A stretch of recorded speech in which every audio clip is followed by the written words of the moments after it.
Почитувани сограѓани, и во наредните години, како и досега, продолжуваме со работа, продолжуваме да го градиме Прилеп со цел да остане гордост на секој жител на нашата општина. Во изминатите години во областа на комуналното уредување се направија револуционерни промени, со кои градот прерасна во модерно и урбано место на живење за граѓаните од сите генерации. Прилеп дополнително ќе се разубавува со нови содржини, нови паркови, плоштади, нови места кои граѓаните ќе се дружат, ќе стекнуваат нови пријателства и ќе поминуваат дел од своето слободно време.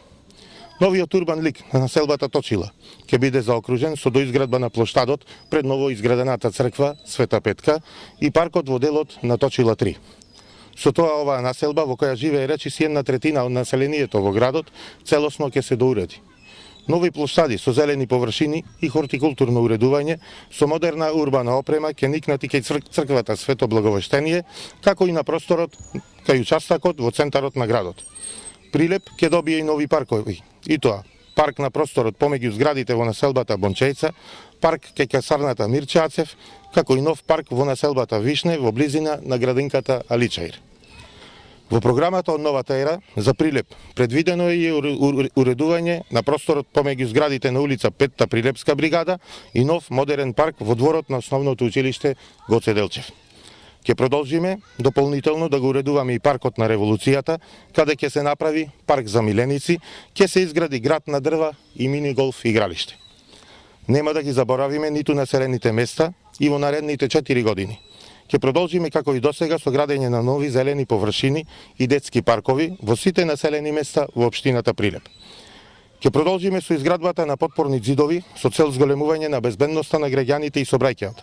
Вакви ѕидови ќе се градат на улиците Прохор Пчински, Благоја Крстевски, околу основното училиште Блаже Коневски Варош, околу црквата Свети Атанасије Варош и улица Преспанска. Со 30 милиони денари ќе се градат и нови кејски ѕидови по горниот и долниот тек на градската река и по текот на Дабничкиот канал.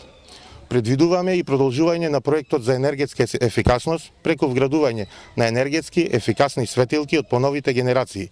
Во периодот кој што следи, ќе се отпочне со постепена замена на флуоресцентните светилки со нови, со LED технологија, при што ќе се направи дополнителна заштеда од околу 30%. Почитувани прилепчани, вака се сака Прилеп и вака се работи за Прилеп.